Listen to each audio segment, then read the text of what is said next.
Reason 2 for why I made the Gucci Gang parody remix on today's Think Share.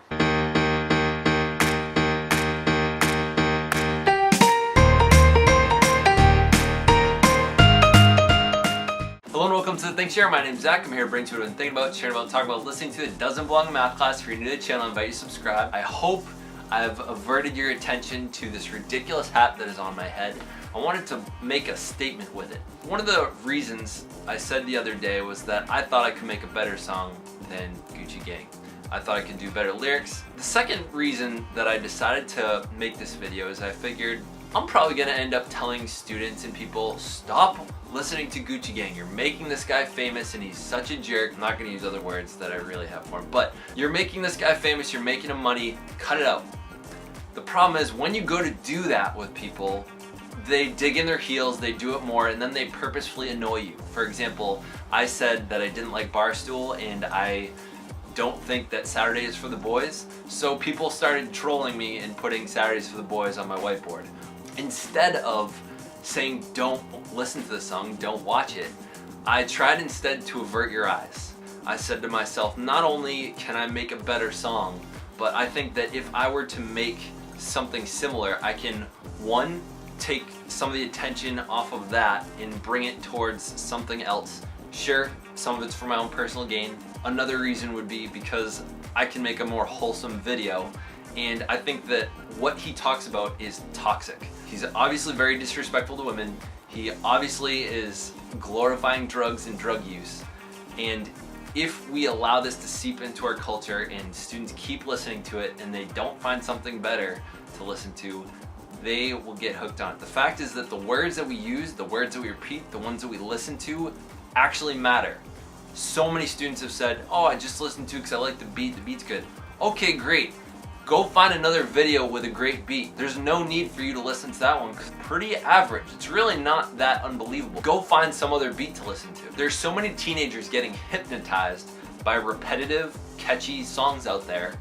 I've been one of them, and when we get hypnotized, the only way to take you out of that hypnosis is to bring awareness. I'm trying to bring awareness, not only that it's a bad song, but there have been so many people that have not really woken up from it and are still somehow enjoying the song. Like, these themes that are toxic are disrespecting women, glorifying drugs, and pretty much saying that life is just about money.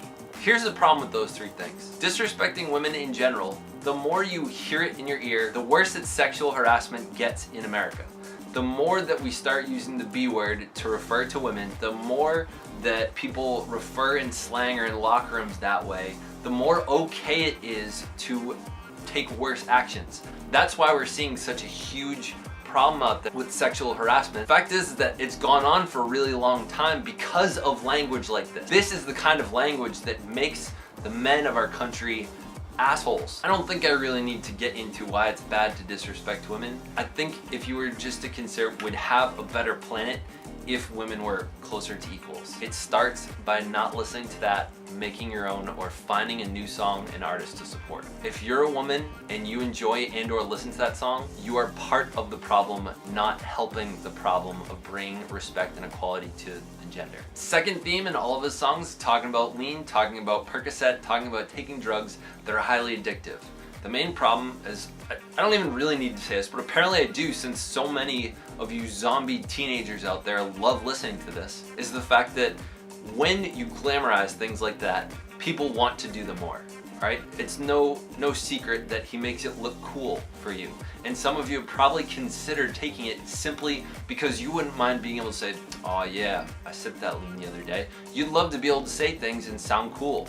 The problem is it's one of the most highly addictive things there is. Right now, the hashtag 2069, guess what? Those are all people that have died because they became addicted to those kind of opioid drugs and graduated to something higher, overdosed, and died. You need to consider where you're bringing your attention. If you bring your attention to artists like this, you are going to be, again, being part of the problem instead of helping the problem. If you know someone that has died from an overdose or is addicted, consider you are causing them and others to go closer to their grave just by paying this artist more attention.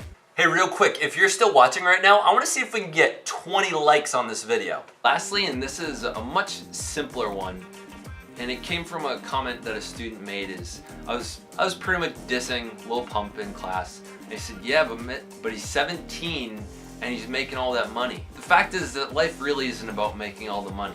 The fact is that at some point in time, I thought this was really interesting from Gary Vaynerchuk, is he said the difference between earning 10 million a year and 50 million a year is not that different. Your lifestyle can only get that much better. So for where most of us are right now, middle class, it's very different from being a millionaire. But the fact is, once you get to the top, you're looking for other things. I'm obviously not there yet. One of the things that a lot of rich people have found, and I've read this all over the place, I've found it in books, it's all over in movies, is that people get to the financial top of things and then they yearn for other things like, I don't know, a relationship, which it doesn't occur like Lil Pump will ever be able to have, because he doesn't, apparently he's straight and he doesn't respect women. That's kind of not gonna work out for him. Doesn't really matter at some point how much money he's gonna have. He's gonna be lonely. That's just speaking to the human inside of him, if it's still there, if it hasn't rotted out yet. It's likely we're gonna see Lil Pump end up in rehab or overdose or in jail for any of the things that he talks about in his videos.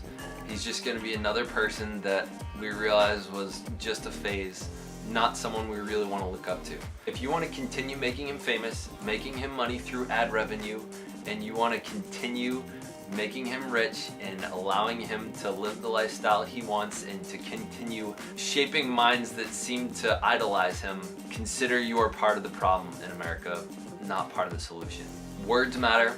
They shape our thoughts cause our action, and our actions cause reality. Which words are you empowering? I know this was pretty heavy for what I normally talk about. If you liked what you saw and you believe in my cause, want to have this message heard by more people, I invite you to subscribe, share this video with someone that needs it. If you want reminders when I come out with something every day, hit the bell. Thank you for watching. Stay weird.